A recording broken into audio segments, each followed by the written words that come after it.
second round completion of Group A.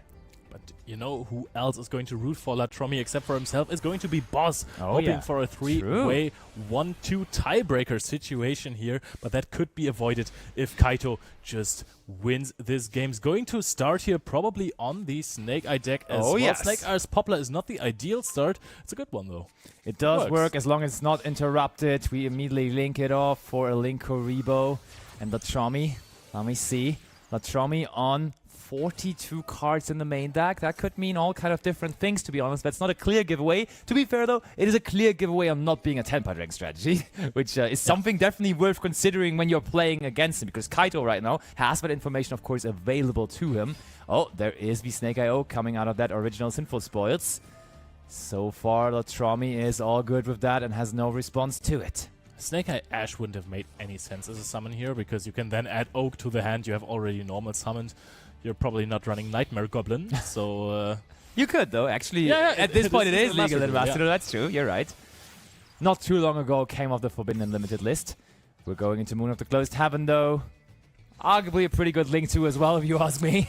Very decent one. Now we go into the Fiendsmith's Requiem, and this is all nothing new to you. We have seen the dominance of the Snake Eye deck so far in this tournament, and Fiendsmith is of course a phenomenal partner to the deck just because it bridges so easily into the Snake Eye engine with Beatrice, the Eternal, Lady of the Eternal. She truly is. Eternal, at least this weekend still. Yeah, and that is true, yeah. The, of course, Forbidden Unlimited list will be in effect not too long from here on, but for the moment, for this weekend, of course, we're applying the currently active list that is in the game. We go for the Snake Eyes Flamberge Dragon together with the Fiendsmith Engraver. That is going to make a beautiful Fiendsmith sequence.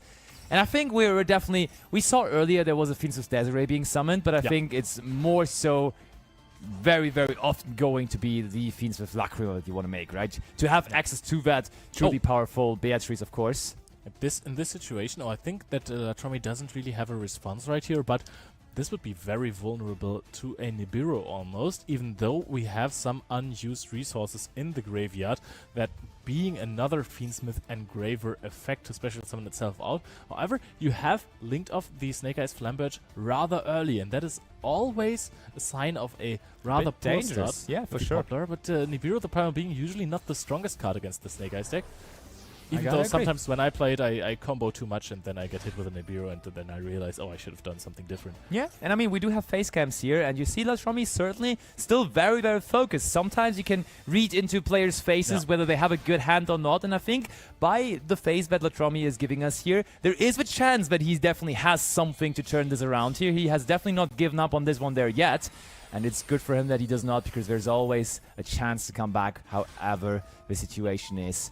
There can always be that top deck that catapults you back into a game. But for now, look at this. We talked about this earlier. This is a possible thing that the Beatrice can do. We already have access to the Snake Eye cards. Therefore, we do not need to bridge into it through a possible Beatrice and sending a Snake Eye Ash for Promethean Princess.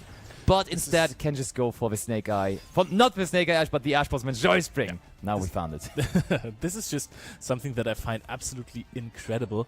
That the extra deck of the deck is so tight that you don't want to play a DDD High Wave King Caesar, possibly. Crazy to imagine, but you're just saying, okay, if I have already had my share of the Snake Eye portion of the deck, I'm just gonna send an Ash Blossom with Beatrice, still go over Beatrice instead of summoning a big boss monster almost for free, but I'm summoning the Sunlight Wolf there, which also has a different use except for extending into another Ash Blossom interrupt. No, this is also a very good monster to recover and, of course, link away the Promethean Princess and then go into Fiendsmith Engraver effect, which you're going to see now. That is just going to add back the Ash Blossom Joy Spring after a card is summoned into a zone where the Solomon Great Sunlight Wolf points to. Phenomenal card, by the way. Very, very great card indeed. And we do take back the Ash Blossom and Joy Spring to our hand now.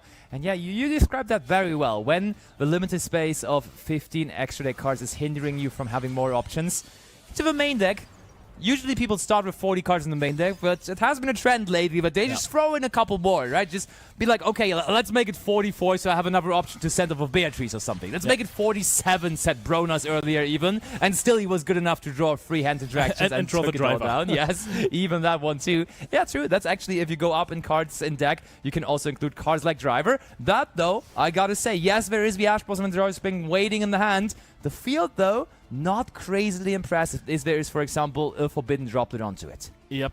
However, then, I mean, you still have another set card. You have Promethean Princess and Ash Blossom. The crucial part about the field that Quantal, which was very similar, put out last game, was that Divine Temple of the Snake Eyes was on there as well. Yep. Starting Poplar, you can't really add that because you need the original Sinful Spell Snake Eyes. And now a droplet onto the Flambird and Appaloosa would actually take away 2 huge interruptions. Also, if you're playing versus the Millennium version in the mirror match, now you can't use the Flambird Dragon to steal the Millennium cards. You have to summon out the IP Masquerena. Divine Temple of the Snake Eyes is a huge part of the end field for Snake Eyes in some matchups. It is. We do go ahead and summon out that Golem, and the Golem is grabbing us the Vajru Temple. And Vajru Temple together with any monster card in the hand. Oh, wow. That is a Droll and Lockbird there, though.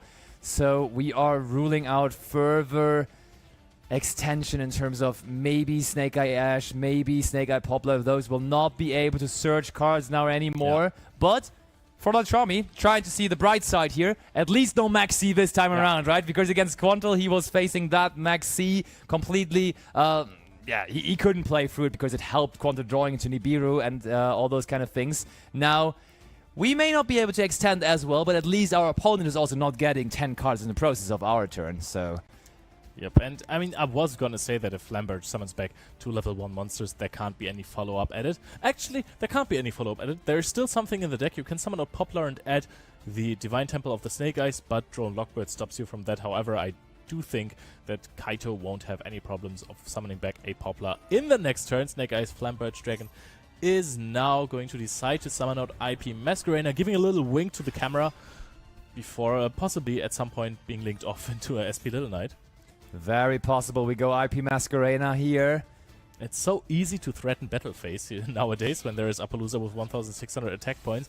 Also, the Appaloosa of Quantal at 2,400 attack points, and while that is 1 more negate, which is already impressive, it helps to not be outed by so many cards. Yep, absolutely. Attack points do be mattering sometimes. We now go for the SP Little Knight, trying to banish the Golem that guards the Millennium Treasure, and also Flambridge is going to provide us with fire monsters on the field.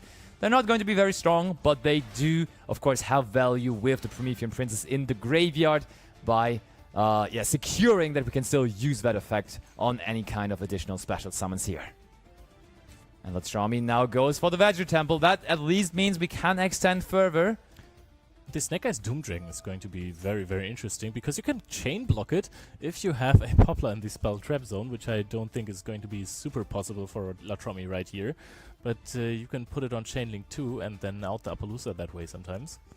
Don't necessarily think it's going to happen here. I mean, maybe. We could just place it from a spell and trap zone, but no, we place the Diabells of a Black Witch. Honestly, somewhat of a sign I feel like that we may have another one, because otherwise, I mean, we have to place a monster though. Yeah, it's a really good card that also helps you extending through things, to be fair. So, interesting to see that Latrommi decides to just put it into the spell and trap zone there. Droll and Lockbird prevents us from searching another card. Even I think you could just only search for the Golem here. And now we go for Promethean Princess. We really want to protect this Appaloosa Bow of the Goddess. We want our opponent to just further interact with our field, invest more resources before possibly going to the battle phase and clear out the Appaloosa. And of course, very important to chain the Linkuriboh there, because otherwise we couldn't summon it out anymore. As even though this is a fire deck, this card of course being a dark monster. Alright, we activate the Flambridge Dragon there too. Linkuriboh is also playing a very important part of the field here, because again... Hold on though! We forgot about the Sengenjin. Sengenjin says cannot be destroyed by monster effects. We didn't even pay attention. I was wondering where did the Promethean Princess go, but it stayed in the graveyard as Sengenjin cannot be destroyed by card effects. So maybe a little bit of a hiccup there by Kaito, as that Sengenjin just keeps on chilling there on the field. And you can see it. Kaito does not like it. He forgot about it, honestly. Oh, and I just thought for a second, I think that Latrommi was thinking about it. Maybe he's not going to activate the Diabellstar of the Diabellstar Black Witch effect to set a card, because SP Little Knight could respond to that, and you can't protect your Appaloosa from 2 monsters attacks. Now SP Little Knight is going to be chained here. What are we banishing? Are we banishing Sengenjin? Sengenjin a little stronger than the Diabellstar the Black Witch, so we may as well, and that is what Kaito decides on ultimatively. But, I mean, Latrommi is now sort of free to go for more combo here. There's Ash Blossom. Oh, we do set Wanted, though, which is a card that we can, of course, not activate this turn as it is a quick spell. So does that mean we already have Original Sinful Spores in our hand? Has to mean it, right? If you have Original Sinful Spores in your hand, Ash Blossom is going to be the logical answer for it, that we've searched, basically, or added back in the last turn with the Beatrice Sunlight Wolf play from Kaito. You're right. Let's see. I mean, Latrommi has 3 more cards in hand. We've gone through the Millennium cards so far. We've used our Black Witch. What else can follow? The Drone Lockbird might be very strong here if there is something like an Engraver or a Tract in hand, or Bonfire perhaps. I mean, Bonfire would have maybe been the first card to activate here. Wedge Temple is one of the cards. That one was searched. No, the Veggie Temple, that's already the second one, though. We already used Veggie Temple, so we have to send this one away as we already used the effect of the other one. And you said the logical consequence to that Original Sinful Spores gotta be the Ash Blossom and Joyous Spring. And Joyous that only is for Kaito here, as Latrommi is left with only 1 card remaining in his hand. Do you really want to use the Ash Blossom? That is what I'm asking myself right now. Normal Summon Snake Eye. Oh, exactly, because you can negate the effect with Appaloosa before. I think that just, you can't really out this. Oh no, Oak attacks over the Linkuribo here, yep. And now the Diabellstar Black Witch can attack over the Appaloosa Bow of the Goddess. That is indeed true. If you don't use the Ash Blossom, you let the original. I think it's the same result, to be honest. Yeah, I think it is a worthwhile trade, honestly. We do get rid of the Appaloosa Bow of the Goddess, but how much can we do now in main phase 2? We can use the Snake Eyes Oak, of course, together with the Diabellstar Black Witch in the Spell and Trap Zone to bring out... What do we even bring out there, to be honest, though? It's gotta be Poplar, but that doesn't do too much, though. Ash doesn't do too much either. It's just... You can't bring out Flamberge, so it's just... The second effect of Snake Eye Oak to summon from the deck here, I don't even think it's going to give you any real value, to be honest. Yeah, I would agree with you. I mean, also going into Moon of the Closed Heaven doesn't really do anything. Also, I was thinking Kaito needs to have some sort of interruption set there, so this could either be impermanence. I don't think there would have been a point yet where you want to activate it, because all of the Surge cards have been shut off here. Oak hasn't activated the effect, and maybe also called by the Grave. That would, of course, be detrimental to negate the Oak here. Oh, yeah. Even though you said it earlier. Might actually not do anything. Oh, we're linking off here. We're linking off. That must mean we're going for SP Little Knight. Yeah, probably. Linkuribo first, but securing that we are able to use an extra deck monster for the SP Little Knight. I can't see anything else than the SP Little Knight here, honestly. Maybe we play... If we have the space, we could play something like Dark, the Dark Charmer. But it is Moon of the Closed Heaven. Hold on, though. How's that going to give us any value? We go for... Of course, we want to summon out the Fiendsmith Engraver, attach the Requiem, and then go for Snake Eyes Doom Dragon. Oh, yeah, you're right. Very, very well caught. That certainly is going to be the plan. Called by. Oh, could it be a call by? There is a response for Kaito, so he has something at least. Latrommi. Also, how do you pilot this? Your Snake Eye Ash has been shut off. You have already summoned Snake Eye Oak. So do you... you might actually go for a Beatrice line still. Send the Snake Eye Ash and then go into the Promethean Princess, summon out Oak again. Doom Dragon is going to take care of the Snake Eye Oak. Dragon, very good. But I mean, that's still dangerous, right? They have Oak and Flamberge Dragon now in their spell and traps, and so Kaito now in his turn, which eventually is going to happen as we're already in main phase 2, will have the option to go into the Doom Dragon as well, getting value out of the Flamberge Dragon that is sitting there in the spell and trap zone now. Okay, we go for Fiendsmith sequence here. Oh, are we just holding back on an Infinite Impermanence possibly here, because that would be a good time to use it? Okay, there is a response, but still not being used here from Kaito's side. What could it be? I agree. Maybe Crossout Designator or something like that? Yeah, that makes sense. There was no hand trap used from Latrommi in the first turn. But on the other end, you could have used it on Engine, possibly. Oh, yeah. So you could have used it on, like, Diabellstar Black Witch or something like that. Don't know whether that would have been super valuable, but at least it would have been an option. No, true. None of these cards really scream cross out me so far. Yeah, exactly. Like they all like progressed Latrommi a little bit, but they didn't like really catapult him back into a leading position or anything, and therefore having the cross out, maybe still just keeping it around for your own turn then to play around stuff is not the worst idea either. Also, Engraver was never even activated in this turn, which is crazy because we've seen the card on and off the field so many times so far. But what you were saying is completely correct. The Snake Eyes Doomed Dragon in the extra decks of Kaito is super threatening here. Now Promethean Princess. At this point I'm very convinced it's crossout designator. Okay, I'm proud that I got you in on that take. It's probably completely wrong, and Kaito is going to tell us in the after-game interview that it was. Yeah, we don't know, but see, that's why it's a tough one to figure out for sure. The card that was not used until this very point. But also, what are the cards in Kaito's hand? Maybe another Droll and Lockbird? Yeah, possibly. Maybe also keeping Maxi deciding. Maybe Muchami Fuvalos. That's also always a good call. Yeah, I agree. Sequence into the Spell and Trap Zone there. Equipped to the Latrommi right now. What now, though? I mean, we can go for our very own Sunlight Wolf, but first of all, we're going to go Snake Eye Oak, and it has to be Sunlight Wolf now? No, I mean Flamberge Dragon, and Flamberge Dragon could maybe then place something into the Spell and Trap Zone that is reasonably valuable. Is there something? Let's check the graveyard of Kaito. Could we we could place IP Masquerena from Kaito into the Spell and Trap Zone and then bring it out for ourselves on the opponent's turn, creating at least some kind of an interruption on Latrommi's side. Or we go Poplar.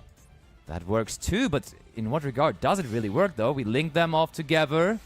Have we gone through our own Flamberge Dragon? No, I don't think we have. I would also not think so. Now we have the Latrommi sitting on the field there.